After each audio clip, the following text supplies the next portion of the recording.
Okay, I was expecting to just be in a mayship capacity, but I did have, obviously, go through the stuff. I just wanted to, I guess,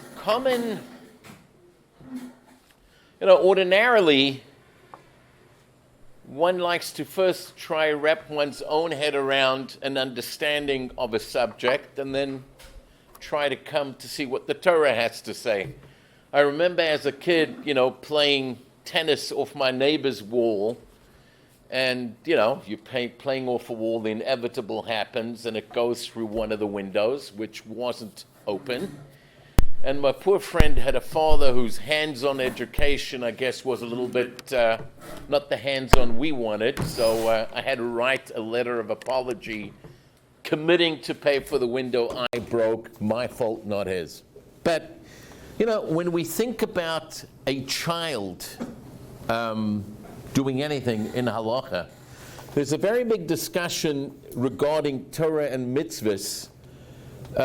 We know that when it comes to culpability in a court system, there's a difference between an adult and a minor. What is the attitude? Is it that we say that essentially a child has no mitzvahs at all?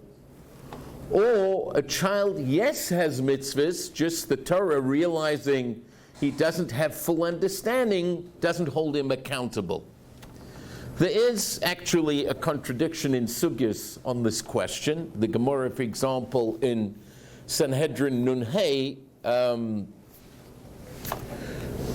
does want to suggest over there that a child that does an avera, takola yeshkan, there is a takola, he's done something wrong, just chas rachmona, the Torah has had compassion on him.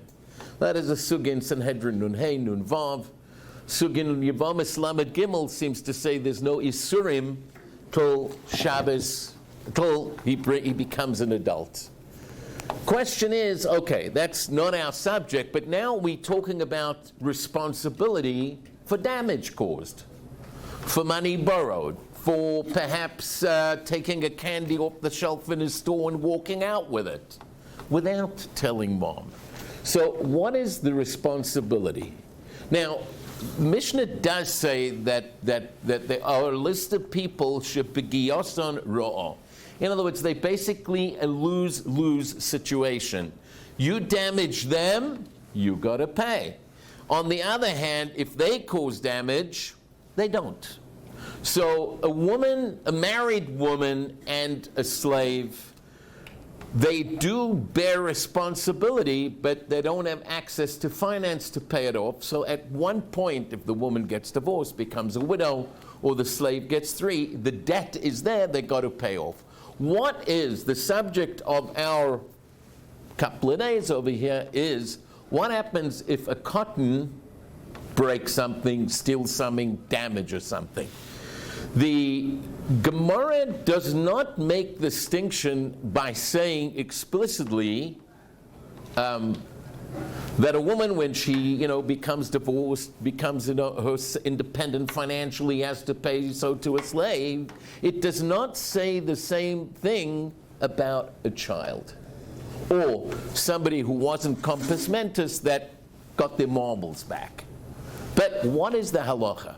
Now, would it be a direct actual something that can be demanded in Beit Din on the assumption that he would become responsible as an adult? Or are we going to say, no, he did it as a kid is not responsible. Just maybe it's a fine thing to have a clean record. So you're holding on to money which isn't yours. You broke something, so even though you're not chayiv in choshen mishpat, maybe you still, als midat chasidot, have to pay back. There's an unbelievable story. Rav Avramsky, Zechino Livracha, Rabbi Yecheskel Avramsky was Rav of Slutsk way back before the war, went to Siberia, became chief rabbi of London. My Rebbe, Rav Gustman Zechino Livracha, whenever he'd speak about Rav Avramsky, he would say about him, the Godel Ador who left over nobody in his league. So Rav Avramsky once had a there's halacha that if somebody plays ribis ketzutza is, me and Hirsch over here, he comes to me for $1,000, and I say, okay, Hirsch, I'm lending you $1,000. You pay me back $1,100. So because we made a stipulation at the time of the loan, that is a Torah prohibition if he pays the money. If he pays the $1,100 back, then he can take me to Beit Din for that $100 that he paid interest, right? So there was such a case. They went to Beit Din, and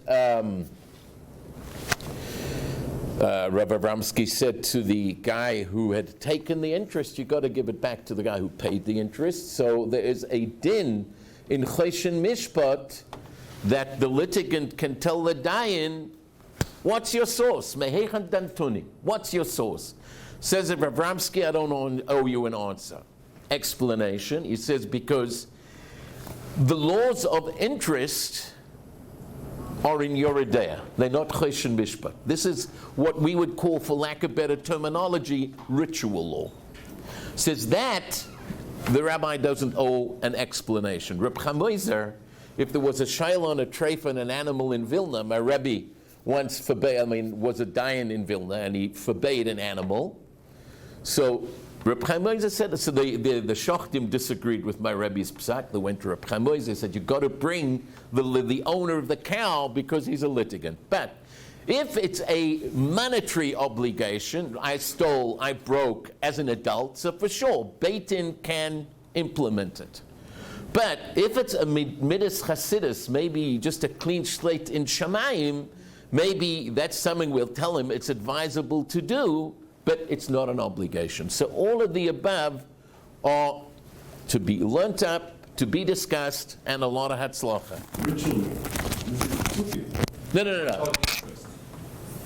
No, meaning like this. We have, for example, straight monetary law, right? It's all psukim. The question is, there's marital law. There is kashrus, right? A Rav doesn't need to explain to the person asking the shaila why the chicken is permissible or otherwise. So one of the Reb Chaim Brisk is very famous for explaining the understanding of a halacha based on where the Rambam placed it. A classic story would be the following. Two people passed away in Brisk on a Shabbos. The first person to pass away was of modest means, and the second guy who passed away was very wealthy. The Chevra Kadisha, strangely enough, Motzei Shabbos, got busy with the second guy first. So the family of the first fellow went off to Reb Chaim Brisker, and they said to him, Rebbe, it's incorrect. Halacha demands we do it in order that they passed away. So Reb Chaim said, bring me a Rambam Hilchos Avelis. He goes through the Rambam Hilchos Avelis, and he says, you're quite right. The Chevra Kadisha was supposed to do the guy who passed away first, take care of him first, but it's none of your business, let me deal with it. So they said, what do you mean? If I'm right, then it is my business. And if I'm wrong, then it's not my business. Why am I right, but it's not my business? Says Reb Chaim, let me explain. We have a rule that, we have a halacha that we bury people in the order that they passed away. But I was trying to understand what is the understanding of this halacha, we bury them in order. Is it part of the general rule of ein ma'virin ala mitzvahs, that when you have two mitzvahs to do, so for example, in the morning we makpid that our talis is on, we take out our talis before our tefillin, because ein ma'virin ala mitzvahs. There's a whole big sharia, what happens if you took out your tefillin by mistake first? Okay. So Reb Chaim said, I wanted to understand, is this a issue of ein ma'virin ala mitzvahs? Right? Just mitzvah. The first guy died first, so his mitzvah came before the second guy. His burial came before the second guy's. Or is it a specific schus of the guy who dies? It is a right. Is it a specific halacha in Avelis? Is this part of the general halacha of you don't pass up mitzvahs when they come to you, you go in order? Or is this a specific halacha in Avelis? Says Reb Chaim, I went through the Rambam in the rules of Avelis and I didn't find any hint to this halacha. So if I didn't find any hint to this halacha, it means it's part of the general understanding ein mavirin ala mitzvahs. So as Rabbi Abrisk, Bezdin has the Chevra Kadisha have to do procedure correctly, but it's not a right you have. It's my job as the Rav that they're doing it properly. So too with interest. True, it's happening with money, but it's like kashrus. It's like marital law. It's not straight damage. Because essentially we need to understand the prohibition of interest. I mean, anybody in business knows what money is worth to them, what they can generate it. What they can generate with money. Guys, you would have bought some Bidvest shares when they first opened up, right? You would have borrowed $1 million for $2 million, you'd be okay, right? Right, Bidvest was a South African share that just, one of the greatest success stories. So it's worth it to. So what's the prohibition? You a consenting adult. So we say that interest is, you didn't have to view each other as brothers, and we got to treat each other differently. So it's not, I'm not stealing, I'm not breaking, I'm not damaging. It's a prohibition like kashrus, like shadnus. So therefore, if it's a ritual law, not straight money, that's why Rav Abramsky said, not your indaba. All right. What was the last that he said what? So Rav Abramsky said, because if it would be straight choshen mishpat, then when two litigants come, you come with our friend over here, you come to Bezdin, and I paskin in his favor, you have the right to ask me an explanation on why I paskin that way. But when you come to the rabbi with a chicken, none of your business. So Rav Abramsky said, ribis, the laws of interest are in Yoredea. That's where kashrus and Shabbos and Nida is. Sorry, not Shabbos. That's where kashrus and Nida and all of that is. So it's the same. It's none of your business. It's my business. All right, gentlemen.